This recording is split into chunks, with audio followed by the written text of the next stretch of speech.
पराशक्ति श्री माता के आशीर्वाद से जब ब्रह्मदेव ने इस संसार की रचना शुरू की तो उन्होंने अपने मानसिक संतानों को जन्म तो दिया, किंतु उनके समुचित विकास के लिए मैथुन की आवश्यकता थी। ब्रह्मदेव की प्रार्थना पर शक्ति शिव से अलग हो गई और निराकार होकर इस संसार में समा गई। शक्ति के इस निर्गुण रूप से पूरे संसार में जीव जंतुओं, पशु पक्षियों, वनस्पतियों और वृक्षों का विकास होने लगा, सृष्टि पनपने लगी और संसार रूपाकार पाने लगा। पर शिव तो शक्ति के लिए पूरी तरह निष्क्रिय हो गए थे। ध्यान में, अपने तप में वो पूरी तरह लीन हो गए।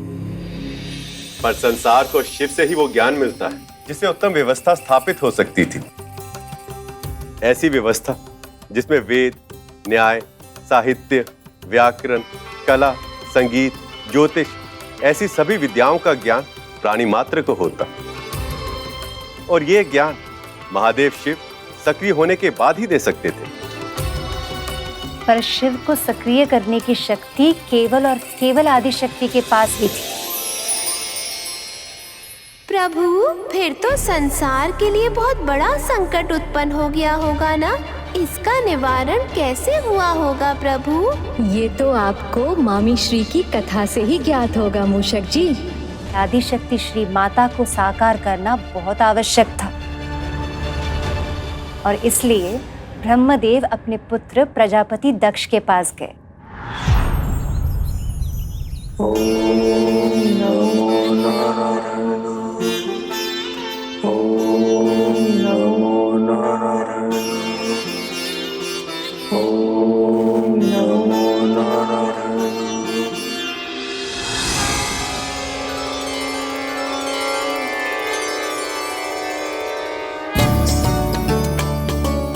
प्रणाम पिताजी।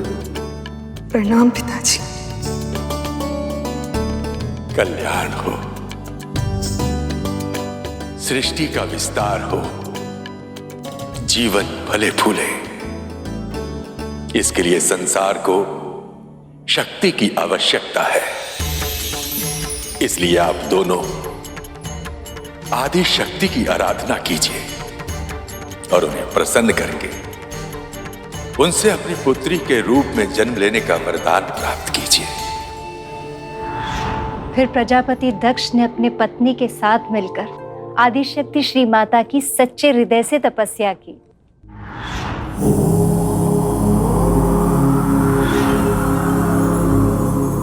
आप दोनों की तपस्या सफल हुई।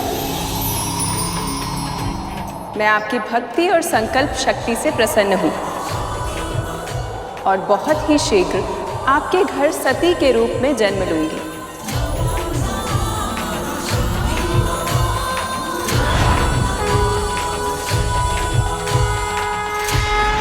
और कुछ माह बाद आदिशक्ति ने मनुष्य रूप में जन्म लिया। अरे मेरी प्रिय पुत्री, इसे मैं सबसे योग्य पुत्री बनाऊंगा।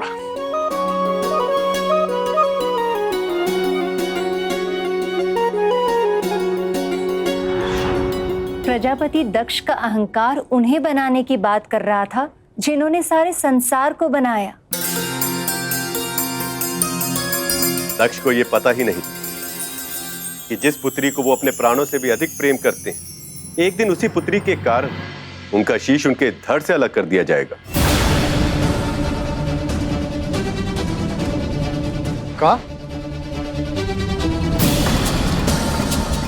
काहे? मुझे तो आश्चर्य होता है प्रभु कि जिस पुत्री के लिए प्रजापति दक्ष और उनकी पत्नी ने इतनी तपस्या की, जिसने गोद में आते ही उनके हृदय को प्रसन्नता से भर दिया, उसी के कारण उनके पिता को इतना कठोर दंड मिला। आश्चर्य की बात तो है, परंतु संतान और माँ बाबा का संबंध ही कुछ ऐसा है। माँ भगवती की कृपा से जो सबसे अधिक सुख देता है ना भैया, कभी कभी सबसे अधिक दुख भी उसी से मिलता है।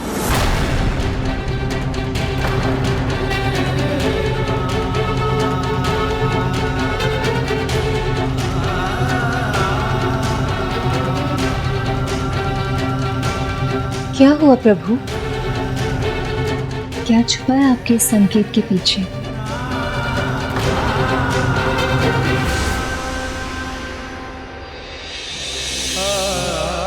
मैं समझ गई प्रभु, कुछ न कुछ ऐसा अवश्य हुआ है जिसके कारण इन दोनों के मन पर बहुत गहरा प्रभाव पड़ा है।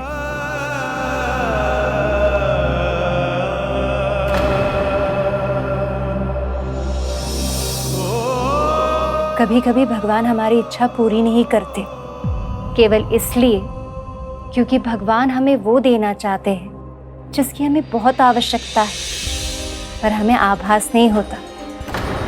पर हैं तो हम मानव ही, न पर्याप्त धैर्य रख पाते हैं और ना ही इतना विश्वास दिल के भीतर जगा पाते हैं कि हम भगवान की लीला समझ सकें।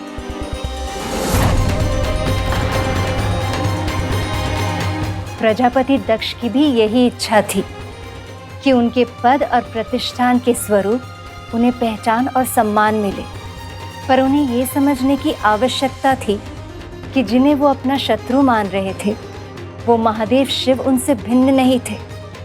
इस संसार में हर आत्मा शिव का ही अंश है और मुक्ति के बाद उन्हीं में लीन भी हो जाती है। दक्ष के मन में महादेव के लिए जितनी घृणा थी और सती के मन में उनके लिए कितना प्रेम था, ये तो सती के नामकरण के दिन ही प्रकट हो गया था।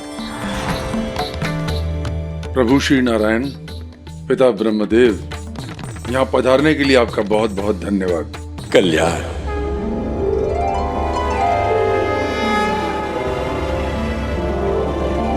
श्री माता आदिशक्ति, प्रणाम स्वीकार करो। प्रजापति, अभी तक महादेव का आगमन नहीं हुआ। बिना आमंत्रण के आगमन कैसे होगा प्रभु?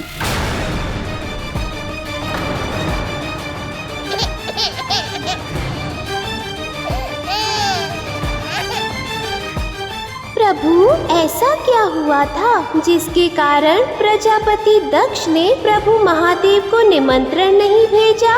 मूषक जी, आप तो जानते ही हैं कि पिताश्री महादेव जब ध्यान में होते हैं तो मात्र उनके भक्त की पुकार ही उन्हें जगा सकती है। प्रजापति दक्ष जैसे अहंकारी लोग इसे अपना अपमान समझते हैं और महादेव की महिमा को नहीं समझने की भूल कर बैठते हैं।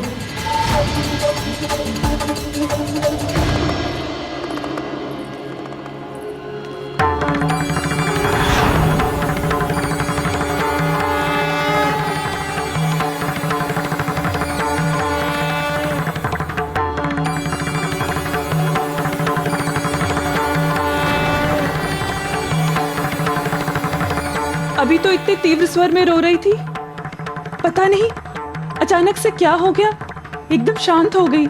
ये चमत्कार कैसे हुआ? आकाश में उसने ऐसा क्या देख लिया? इसका रुदन रुक गया? शिव और शक्ति का ये संबंध कितना शक्तिशाली है ब्रह्मदेव। किंतु जब दक्ष को पता चलेगा तब क्या होगा?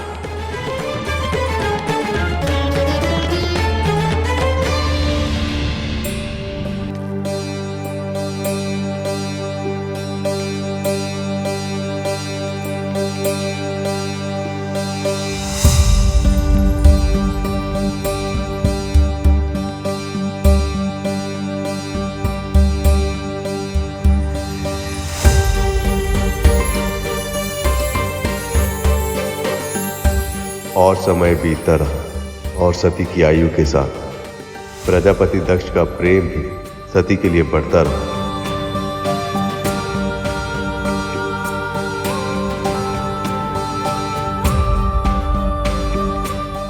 धीरे धीरे समय के धारा के साथ देवी सती अपने पिता के प्रेम के छत्र तले बढ़ती जा रही थी, पर महल में सारी सुख सुविधाएं होने के बाद देवी सती के मन में एक अलग सी तड़प थी, जिसका कारण समझने में वो स्वयं असमर्थ थी।